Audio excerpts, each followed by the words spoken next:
온전히 하나님 아버지 주여 합장 열어주신 주신 하나님 아버지 하늘나라는 주님께서 보여주신 만큼 저희들을 알 수밖에 없는데 하나님 아버지 천국은 침노하는 자의 것이라 하였습니다. 우리가 사모함으로 천국을 날마다 침노하게 하여 주시다.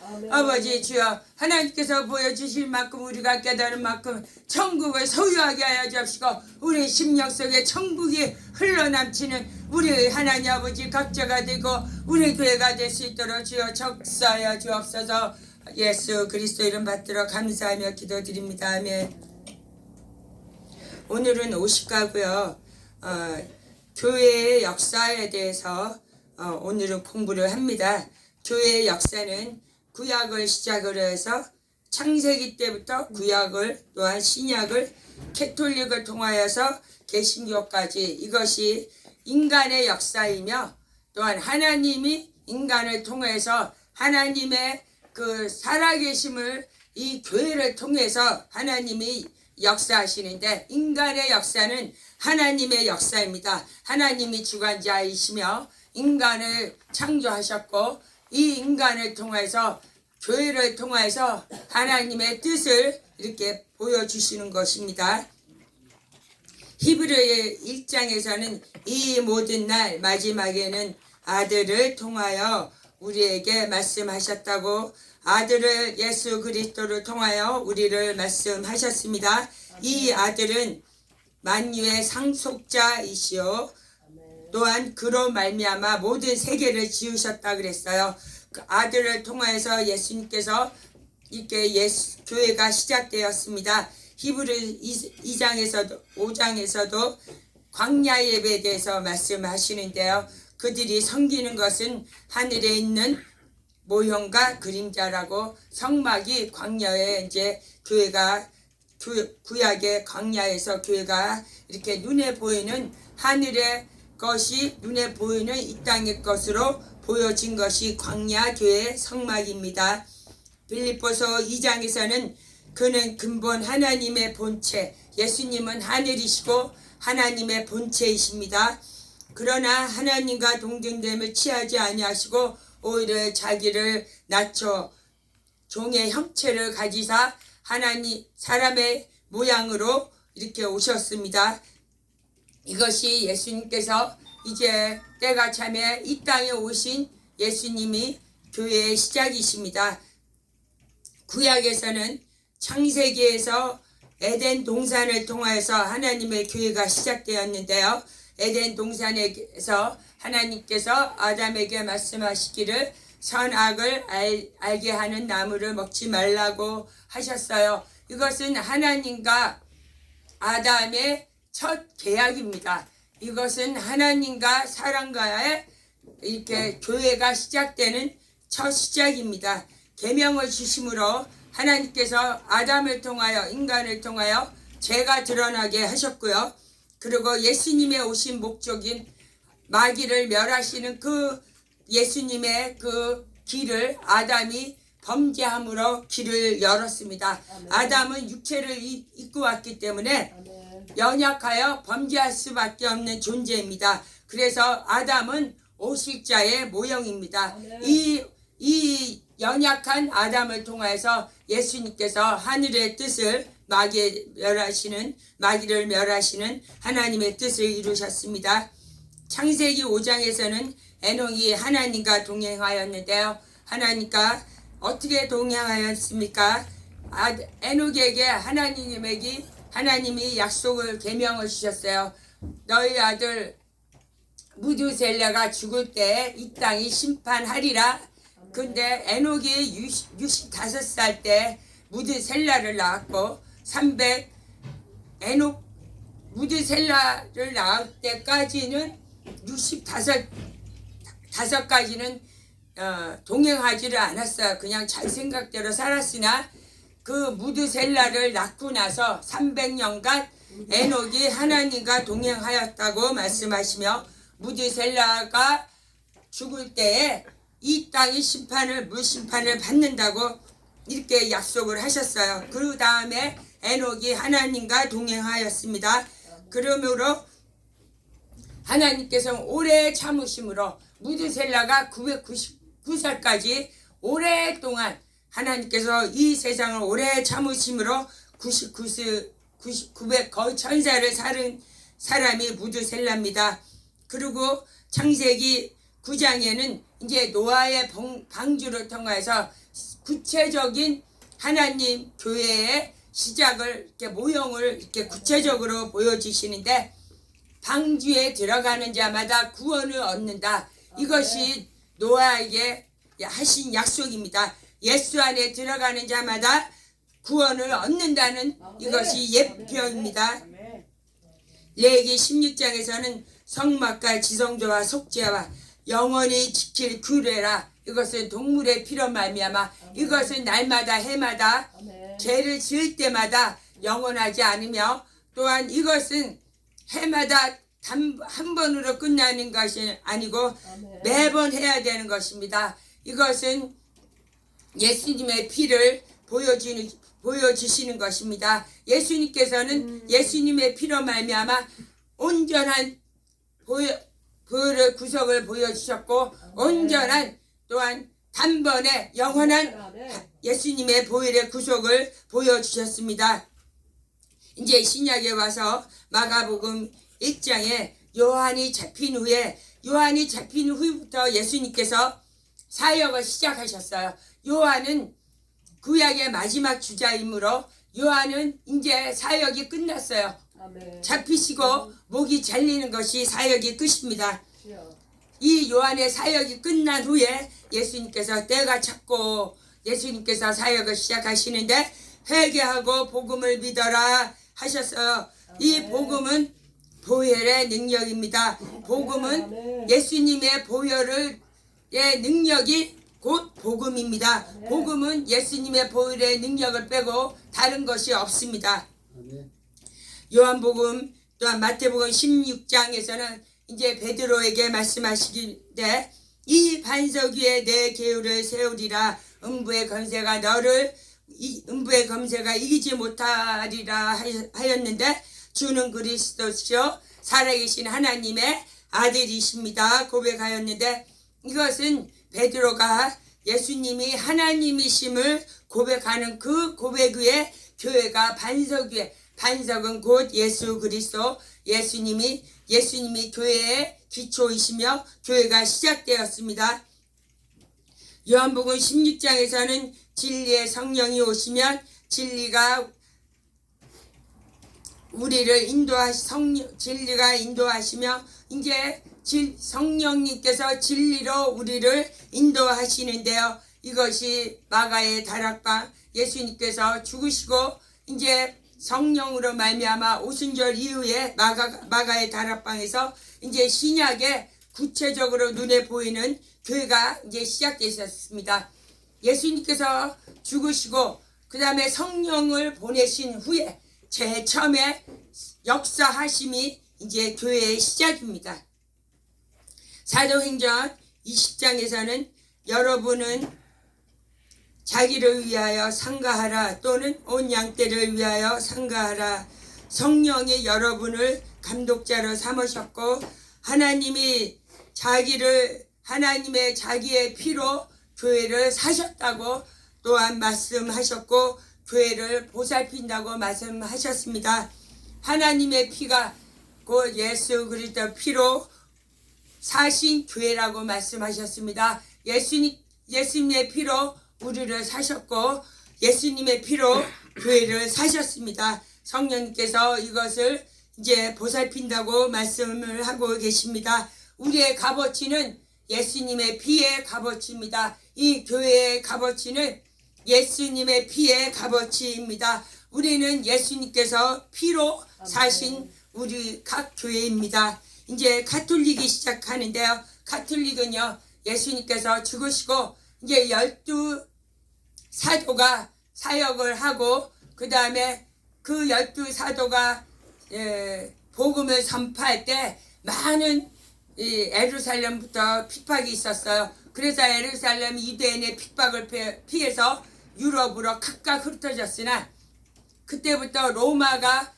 그 핍박의 극치를 이릅니다. 그러나 그 이후로 지하 교회로 숨고 여러 가지 380년 동안 활동을 못하고 온갖 핍박을 당하다가 캐톨릭을 통해서 로마를 통해서 국교가 세워지는데 그것이 캐톨릭의 시작입니다. 380년경에 캐톨릭이 시작되었습니다. 이 캐톨릭을 시작할 때부터 이 이방 우방신 로마가 가지고 있던 이방신과 또한 정치가 결탁하여서 이 교회가 세워졌기 때문에 처음부터 캐톨릭은 순수한 복음 예수의 보혈의 능력으로 시작된 것이 아니고 이름만 예수의 이름을 빌렸고 또한 이름만 예수님의 이름을 빌렸지 많이 혼탁하였고 정치와 이방신과 많은 것이 이제 많이 혼탁하게 시작된 것이 캐톨릭의 시작입니다. 이 캐톨릭은 마태복음 28장에서는 모든 민족을 제자 삼아 아버지와 아들과 성령의 이름으로 침례를 주고 이렇게 말씀하셨는데 캐톨릭은 처음부터 세례를 줬어요. 세례는 시작이 요단강의 예수님의 침례가 아니고 불교부터 시작하였고 또한 이 캐톨릭은 성경에 있지 아니하는 유아 세례도 시작하였고 이 캐톨릭은 제도를 따라갔습니다. 캐톨릭은 시작부터 침례를 하지 않았기 때문에 시작부터 타락하연 교회입니다. 그리고 베드로 전서 5장에서는 하나님의 양무리를 이렇게 억지로 하지 말고 하나님의 뜻대로 자원하며 더러운 이득을 취하지 아니하고 맡은 자들은 주장하는 자세를 취하지 아니하고 양물의 본이 되라고 하였는데 이 캐톨릭은 이렇게 베드로 성전을 지을 때 베드로 사도가 일대 사도래요. 자기네 멋대로 베드로 사도가 일대 교황이래요. 베드로가 사도가 언제 교황으로 언제 하나님께서 취임을 시켰나요? 그런데 캐톨릭에서는 베드로 사도를 교황으로 취임을 시켰습니다. 그리고 그 다음부터 인간들이 자기들이 교황이라고 2대 3대 이렇게 넘어갔는데요. 그러면서 이 성전을 짓는다. 하나님의 이름을 앞세우고 또한 베드로를 앞세워서 베드로를 십격화시켜서 베드로 성전을 지면서 베드로를 성전을 질 때 돈을 팔아서 너희들이 이 면죄부라는 표를 팔아서 구원의 표라. 구원의 표는 성경에 예수님을 믿을 때 예수님의 피와 살을 믿을 때 구원의 표를 얻는 것을 성령으로 침례를 받을 때 구원의 표를 얻는 건데 돈을 팔아서 구원의 표라 면죄부라고 이렇게 자기네들의 더러운 이득을 취한 것이 캐톨릭입니다. 그 다음에 베드로 전서 2장에서는 너희는 마음의 허리를 마음의 허리가 어디 있어요? 그런데 마음의 허리를 동이라고 성경에서는 근신하고 깨어있으라고 이렇게 항상 은혜를 사모하라고 말씀하셨는데 이 사람들은 사람의 제도와 또한 행위와 보여지는 것에 집중하였습니다. 또한 마태복음 15장에서는 장로들의 전통을 따라가며 손을 씻고 사람의 계명을 지킨다고 예수님께서 바리새인에게 하신 말씀이에요. 이것은 너희들이 이 백성들은 입술로는 나를 공경하나 마음에서는 떠났다. 이것은 이사야에서 이미 예언하신 말씀이죠. 이 구약의 사람들도 하나님을 이 이사야가 하나님 말씀하신 말씀이에요. 구약에서도 마찬가지로 이 백성들을 하나님이 입술로만 하나님을 공경한다고 마음에서는 떠났다고 이것을 예수님께서 그대로 바리새인들에게 말씀을 하셨어요. 너희들이 사람의 계명을 따른다. 이 하나님께서는 아담에게는 첫 계명을 통하여서 먹지 말라는 계명을 통하여서 하나님께서 계약을 하셨고 교회가 시작됐지만 모세를 통하여서는 10계명을 주셨고 또한 율법을 통해서 613가지를 주셨지만 이 사람들이 구약의 사람들이 또한 바리새인들이 얼마나 많은 장로들의 전통과 또한 사람의 계명을 얼마나 많이 졌는지 몰라요. 이상한 거를 많이 져가지고 예수님께서 수고하고 무거운 짐진 자들아 이렇게 오셨을 때 말씀하셨고요. 너희들의 사람의 계명을 지킨다 그랬는데 이것이 캐톨릭에서 그대로 따라하였습니다. 그 다음에 이제 마틴 루터를 통해서 1500년대에 종교 개혁이 시작되었는데 마틴 루터는 이 로마서 1장에서 말씀하는 복음에는 하나님의 의가 나타나니 믿음으로 이르노니 오직 의는 믿음으로 살리라. 오직 믿음과 성경을 강조한 것이 마틴 루터 교입니다. 그 다음에 이제 칼빈을 통해서 장로교회가 세워졌는데 이 칼빈은 예정론을 주장했어요. 예정론은 뭐냐? 하나님께서 태초에 각 사람이 만약에 이 인구가 100명이면 그러면 거기서 5명만 예정을 한다. 그것이 예정론입니다. 그러면 우리가 하나님께서 예정하시면 우리가 믿으려고 애쓸 필요도 없고 우리가 하나님을 사모할 필요도 없고 하나님 앞에 기도할 필요 없고 하나님께서 이렇게 우리를 로봇 같이 이렇게 각 사람 요 사람만 예정한다. 이것이 예정론입니다. 이것은 이 에베소 1장에서 말씀하시기를 창세전에 너희를 택하였고 또한 하나님의 기쁘신 뜻대로 예정하였다. 그리스도 안에서 그렇게 말씀을 하셨는데요. 이것은 맞습니다. 하나님께서 우리를 이 세상을 이처럼 사랑하사 우리를 구원하시는 것이 하나님의 예정입니다. 그러나 조건이 있어요. 그리스도 안에서.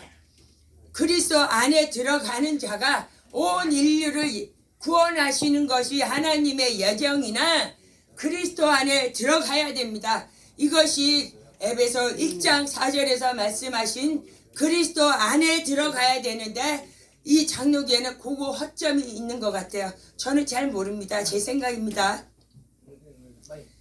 그러므로 이 장로교는 전도하지 않아요. 별로. 예정론이니까. 근데 로마서 10장에서는 이 감리교가 사람이 마음으로 믿어 의에 이르고 입으로 시인하여 구원을 얻는다 하였고요. 그런즉 그들이 믿지 아니하면 어찌 부르리요? 듣지 아니하면 어찌 믿으리요? 전파하지 않으면 전파하는 자가 없으면 어찌 들으시오? 보내심을 받지 않으면 어찌 전파하려? 기록된 바 소식을 전하는 자들의 발이여 함인가 같다 하셨어요. 이것을 감리교는 이렇게 자기 의지로 하나님을 따라갈 때 하나님께서 이렇게 믿음의 은혜를 주신다는 것이 감리교 교단의 교리입니다. 그래서 감리교는 열심히 전도하고 사회봉사를 많이 합니다. 그리고 여기서 이 마틴 루터나 감리교나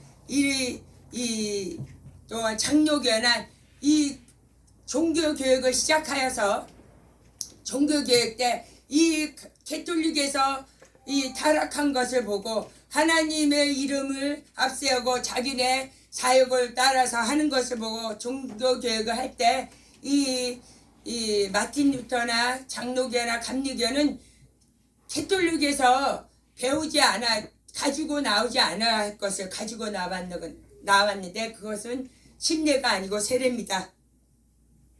그래서 이 침례를 가지고 나왔고요. 그 다음에 나온 교단이 성결교단입니다. 성결교단은 온 천하를 얻고도 제 목숨을 잃으면 무엇이 유익할꼬? 사람이 무엇을 주고 제 목숨을 바꾸겠느냐? 여기서 말씀하시는 목숨은 영혼을 말씀을 하십니다. 그러므로 이 땅에서 부귀영을 암만 가져도 자기 목숨을 잃으면 내 영혼을 잃으면 무엇이 유익하거냐? 온 천하 줘도 내 영혼을 살 수가 없다고 말하는 것이 감리교단의 교리인데요. 감리교단은 성결과 거룩을 강조하는 것이 감리교단입니다.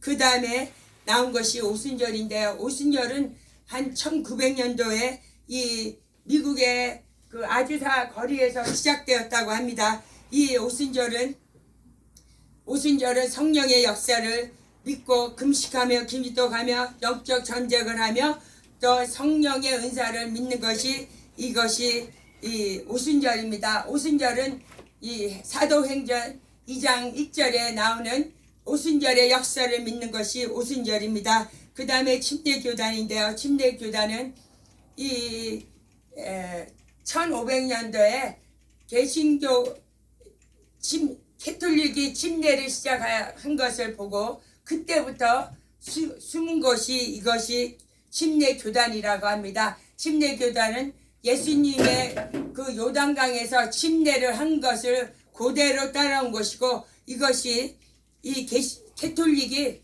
침례를 할 때 개신교는 침례교단은 아니다 했을 때 많은 핍박과 많은 순교를 당하였기 때문에 그때부터 지하로 들어갔고 나중에 1700년 후에 개신교단이 세워졌습니다. 침례교단이 이제 그때부터 나왔고 그때부터 침례가 이제 개신교에도 침례가 이렇게 퍼졌고요.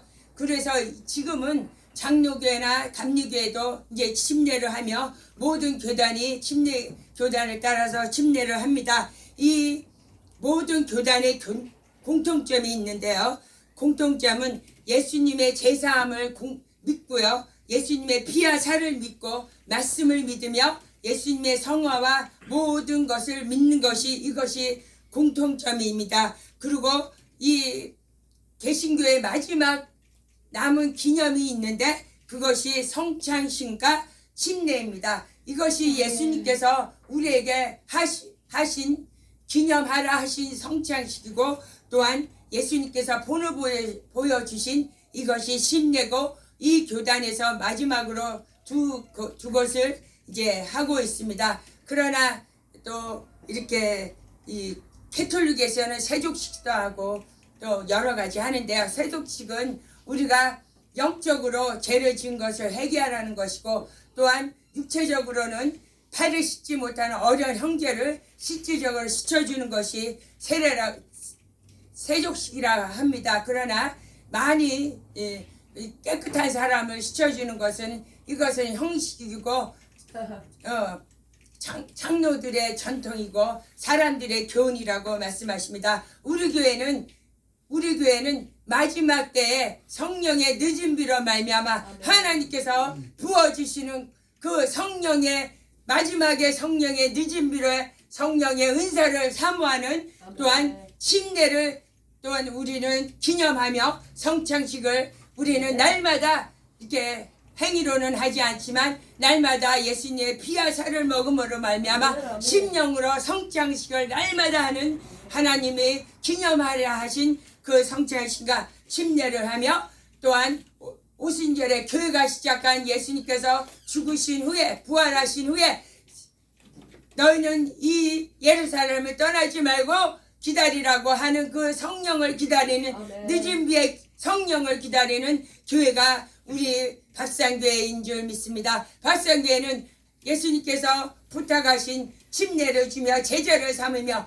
또한 성령을 사모하며 또한 성령의 은사를 또한 사모하는 우리가 다 밥상교회인 줄 믿습니다. 할렐루야.